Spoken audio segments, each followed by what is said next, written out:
The God Memorandum. To you from God. Take counsel. I hear your cry. It passes through the darkness, filters through the clouds, mingles with the starlight, and finds its way to my heart on the path of a sunbeam.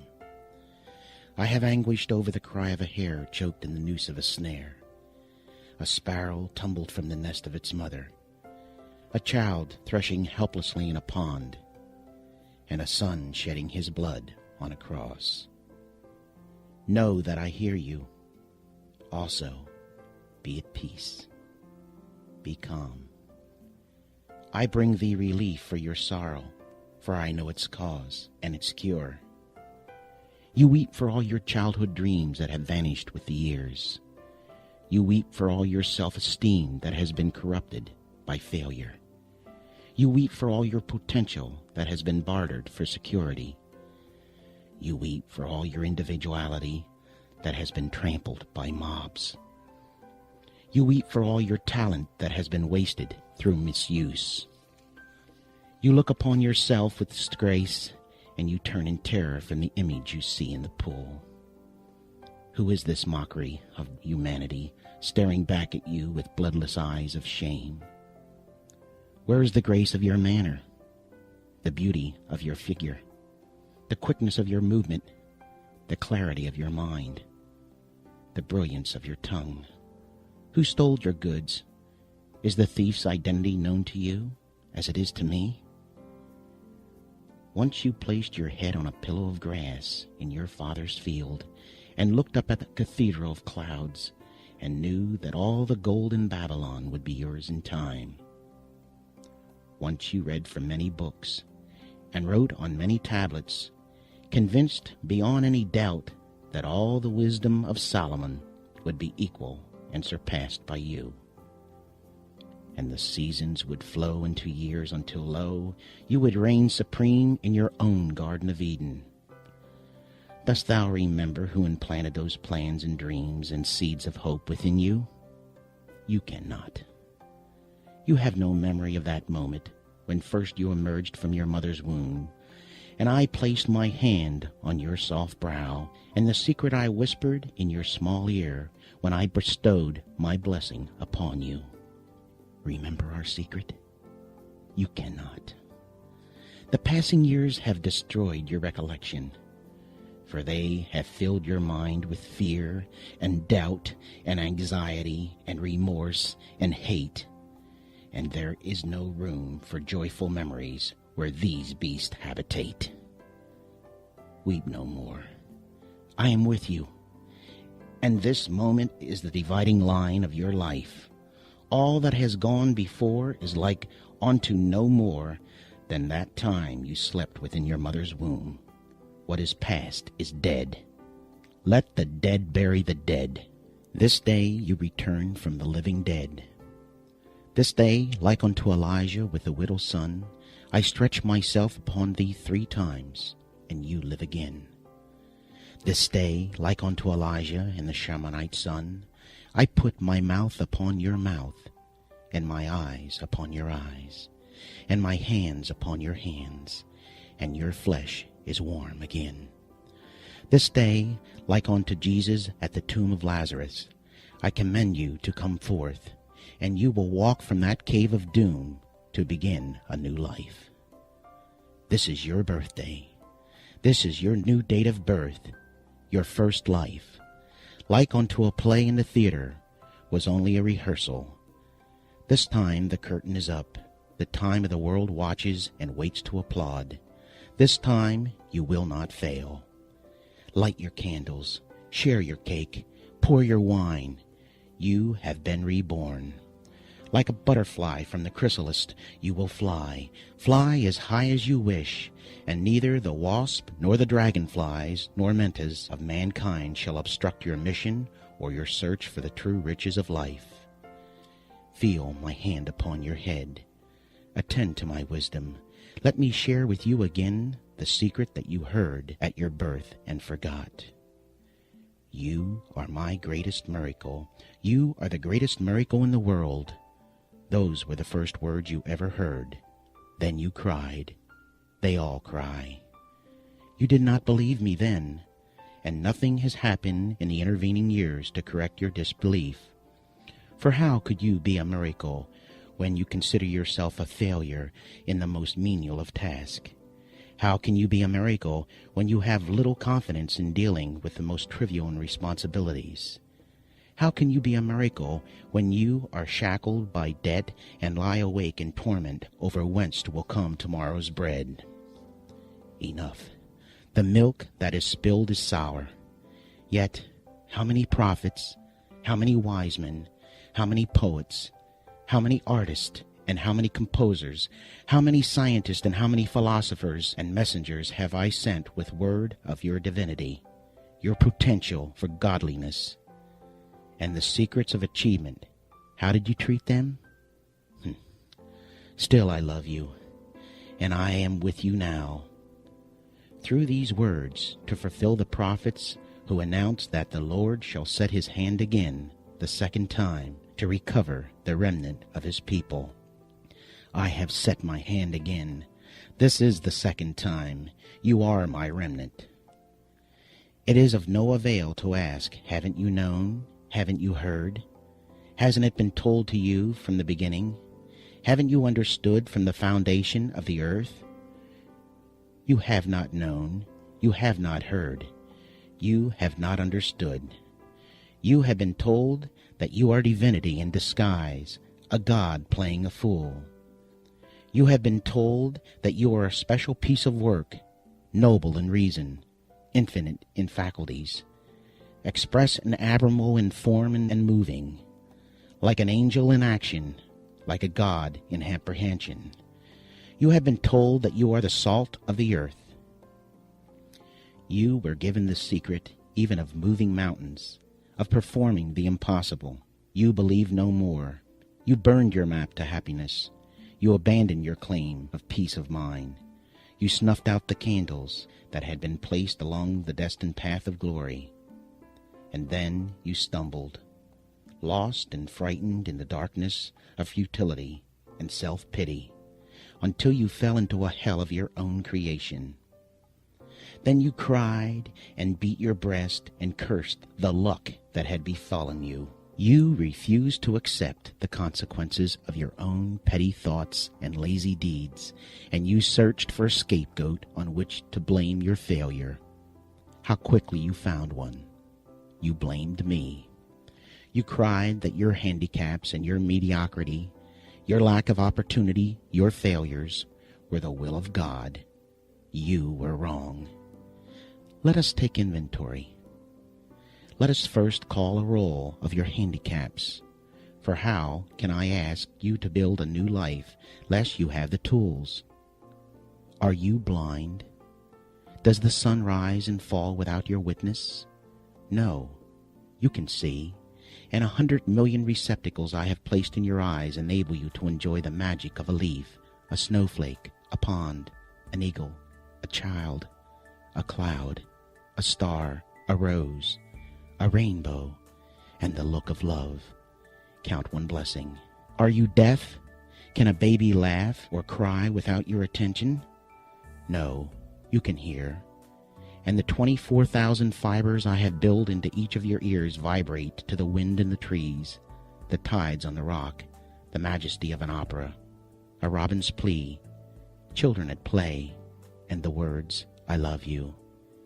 Count another blessing. Are you mute? Do your lips move and bring forth only spittle? No, you can speak, as can no other of my creatures. And your words can calm the angry, uplift the despondent, goad the quitter, cheer the unhappy, warm the lonely, praise the worthy, encourage the defeated, teach the ignorant, and say, I love you. Count another blessing. Are you paralyzed? Does your helpless form despoil the land? No, you can move. You are not a tree condemned to a small plot while the wind in the world abuses you. You can stretch and run and dance and work, for within you I have designed 500 muscles, 200 bones, and 700 miles of nerve fiber, all synchronized by me to do your bidding. Count another blessing. Are you unloved and unloving? Does loneliness engulf you night and day?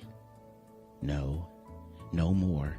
For now you know love's secret, that to receive love, it must be given with no thought of its return. To love for fulfillment, satisfaction, or pride is no love. Love is a gift on which no return is demanded.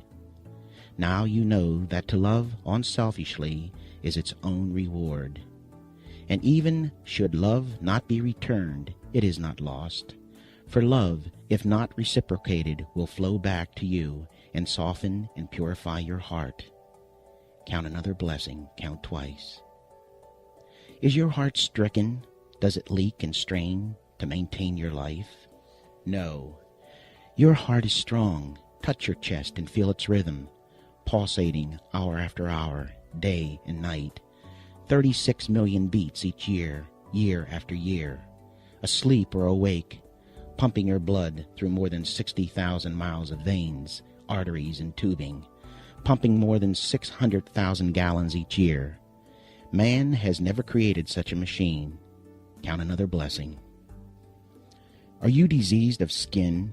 Do people turn in horror when you approach? No, your skin is clear and a marvel of creation, needing only that you tend it with soap and oil and brush and care. In time, all steels will tarnish and rust, but not your skin. Eventually, the strongest of metals will wear with use, but not that layer that I have constructed around you. Constantly it renews itself, old cells replaced by new, just as the old you is now replaced by the new. Count another blessing. Are your lungs defiled? Does the breath of life struggle to enter your body? No, your portholes of life support you even in the vilest of environments of your own making, and they labor always to filter life-giving oxygen through 600 million pockets of folded flesh, while they rid the body of gaseous waste. Count another blessing. Is your blood poisoned? Is it diluted with water and pus?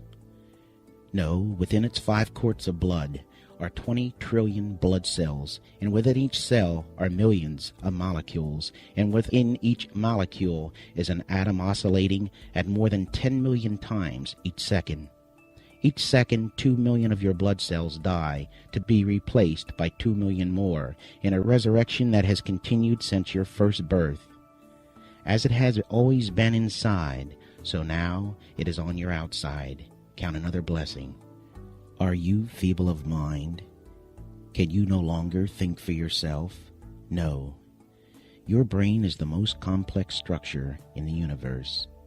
I know within its 3 pounds and 13 billion nerve cells, more than 3 times as many cells as there are people on your earth, to help you file away every perception, every sound, every taste, every smell, every action, to have experienced since the day of your birth.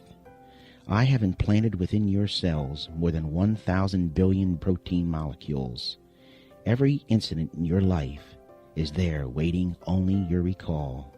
And to assist your brain in the control of your body, I have dispersed throughout your form 4 million pain-sensitive structures, 500,000 touch detectors, and more than 200,000 temperature detectors. No nation's gold is better protected than you. None of your ancient wonders are greater than you. You are my finest creation. Within you is enough atomic energy to destroy any of the world's great cities and rebuild it. Are you poor? Is there no gold or silver in your purse? No, you are rich. Together we have just counted your wealth. Study the list, count them again, tally your assets. Why have you betrayed yourself? Why have you cried that all the blessings of humanity were removed from you? Why did you deceive yourself that you were powerless to change your life? Are you without talent, senses, ability, pleasures, instincts, sensations, and pride? Are you without hope? Why do you cringe in the shadows, a giant defeated, awaiting only sympathetic transport into the welcome void and dampness of hell? You have so much. Your blessings overflow your cup, and you have been unmindful of them, like a child spoiled in luxury, since I have bestowed them upon you with generosity and regularity. Answer me, answer yourself. What rich man, old and sick, feeble and helpless, would not exchange all the gold in his vault for the blessings you have treated so lightly? Know then the first secret to happiness and success, that you possess even now your blessing necessary to achieve great glory. They are your treasure, your tools with which to build, starting today, the foundation for a new and better life. Therefore, I say unto you, count your blessings, and know that you are already my greatest creation. This is the first law you must obey in order to perform the greatest miracle in the world, the return of your humanity from living death. And be grateful for your lessons learned in poverty. For he is not poor who has little, only he that desires much. And true security lies not in the things one has, but in the things one can do without. Where are the handicaps that produced your failure? They existed only in your mind. Count your blessings. And the second law is like unto the first. Proclaim your rarity.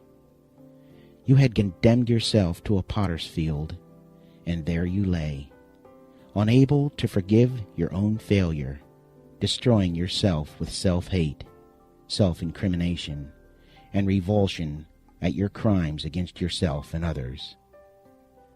Are you not perplexed?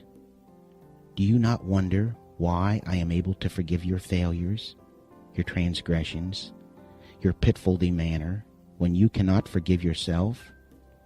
I address you now for 3 reasons. You need me.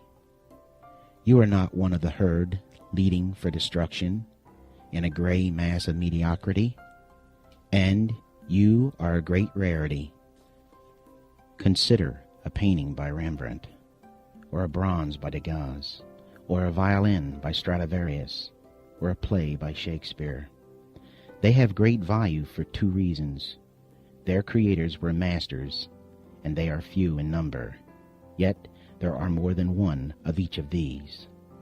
On that reasoning, you are the most valuable treasure on the face of the earth. For you know who created you, and there is only one of you.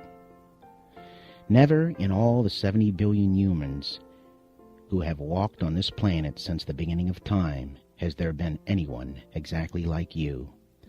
Never until the end of time will there be another such as you. You have shown no knowledge or appreciation of your uniqueness. Yet you are the rarest thing in the world. From your Father, in his moment of supreme love, flowed countless seeds of love, more than 400 million in number. All of them, as they swam within your mother, gave up the ghost and died. All except you. You alone persevered within the loving warmth of your mother's body, searching for the other half, a single cell from your mother so small that more than 2 million would be necessary to fill an acorn shell. Yet, despite impossible odds, in that vast ocean of darkness and disaster, you persevered, found that infinitesimal cell, joined with it, and began a new life, your life. You arrived bringing with you, as does every child, a message that I was not yet discouraged of man. 2 cells now united in a miracle. 2 cells, each containing 33 chromosomes, and within each chromosome hundreds of genes, which would govern every characteristic about you, from the color of your eyes, to the charm of your manner, to the size of your brain. With all the combinations at my command, beginning with a single sperm from your father's 400 million, through the hundreds of genes in each of the chromosomes from your mother and father, I could have created 300,000 billion humans, each different from the other. But who did I bring forth? You, one of a kind, rarest of the rare, a priceless treasure, possessed of qualities of mind and speech and movement and appearance and action as no other that has ever lived, lives, or shall live. Why have you valued yourself in pennies when you are worth a king's ransom? Why did you listen to those who demean you? And far worse, why did you believe them? Take counsel. No longer hide your rarity in the dark. Bring it forth. Show the world. Strive not to walk as your brother walks, nor talk as your leader talks, nor labor as do the mediocre. Never do as another. Never imitate. For how do you know that you may not imitate evil? And he who imitates evil always goes beyond the example set, while he who imitates what is good always falls short. Imitate no one. Be yourself.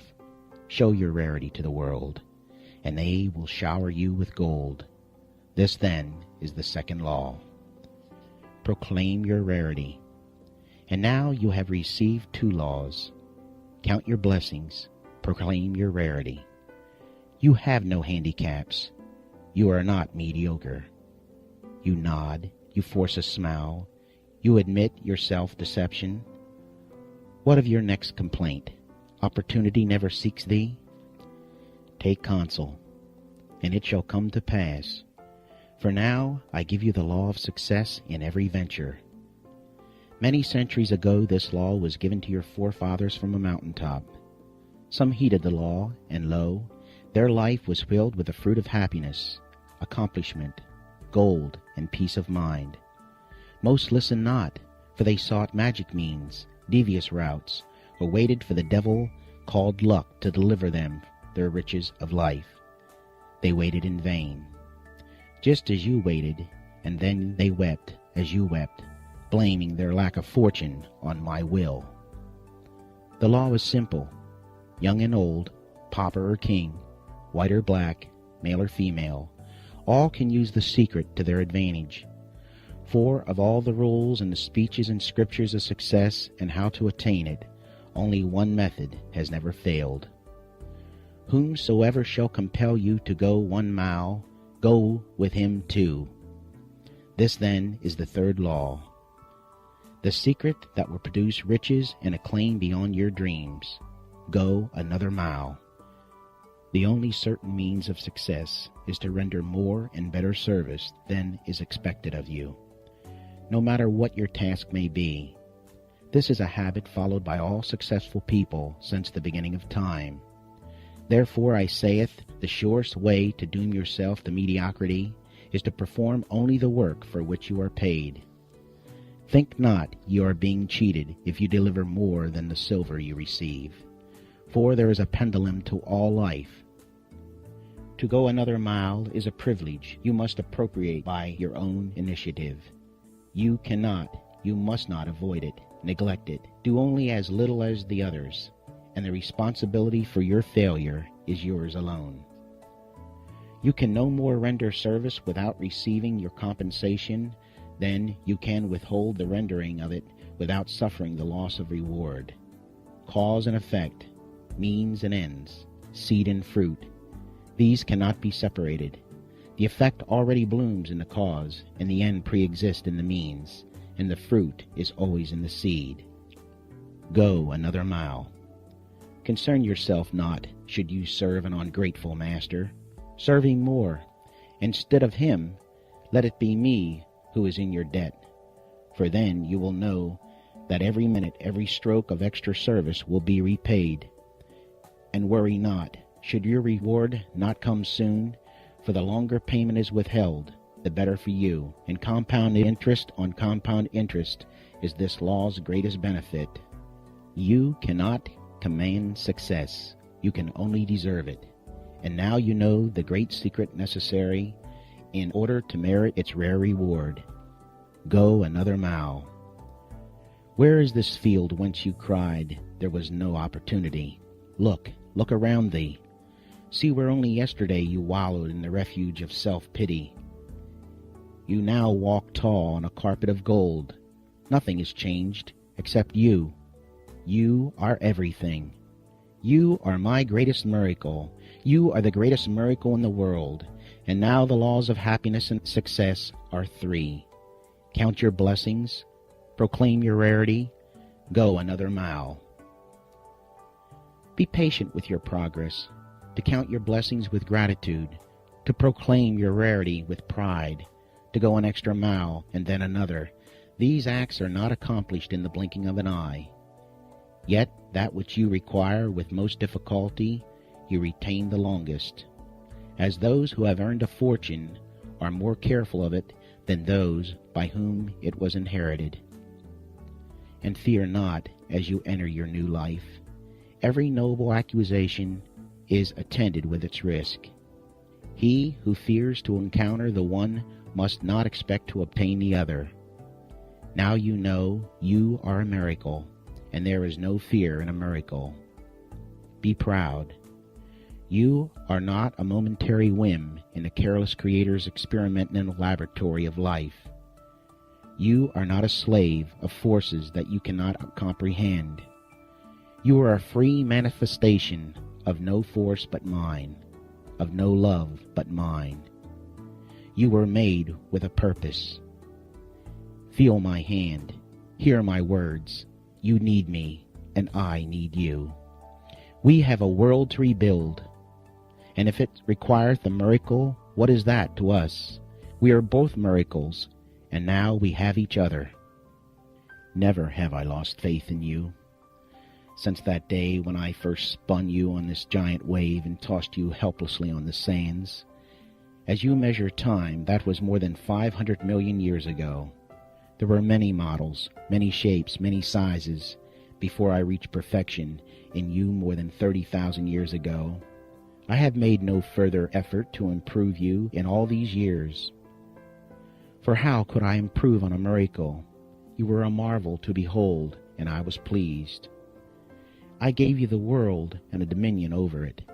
Then, to enable you to reach its full potential, I placed my hand upon you once more and endowed you with powers unknown to any other creature in the universe, even until this day.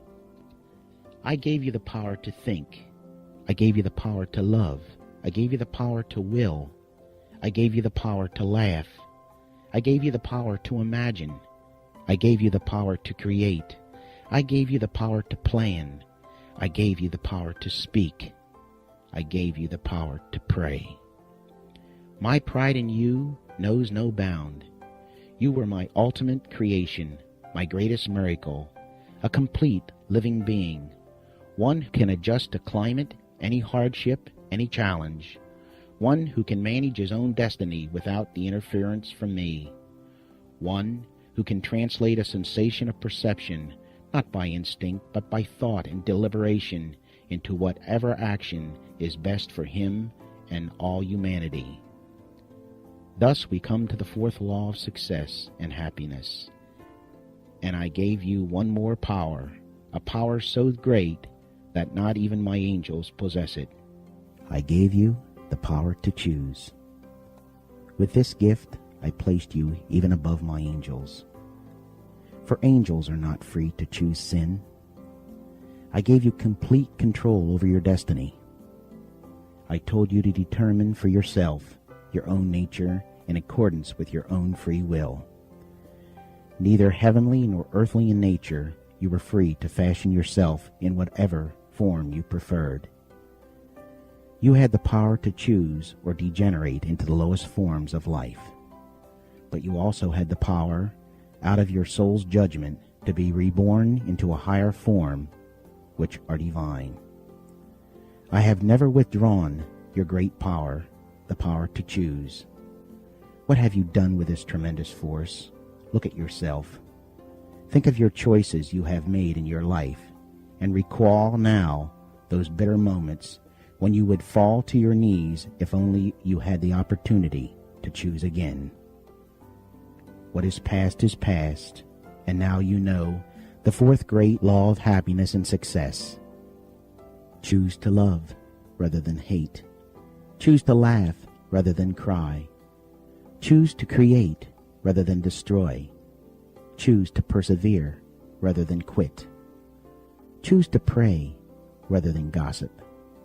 Choose to heal rather than wound. Choose to give rather than steal. Choose to act rather than procrastinate. Choose to grow rather than rot. Choose to pray rather than curse. Choose to live rather than die.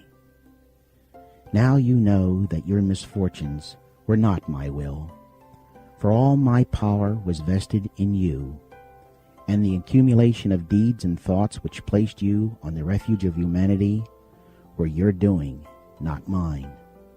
My gifts of power were too large for your small nature. Now you have grown tall and wise, and the fruits of your land will be yours. You are more than a human being. You are a human becoming. You are capable of great wonders. Your potential is unlimited. Who else among my creatures has mastered fire? Who else among my creatures has conquered gravity, has pierced the heavens, has conquered disease and pestilence and drought? Never demean yourself again.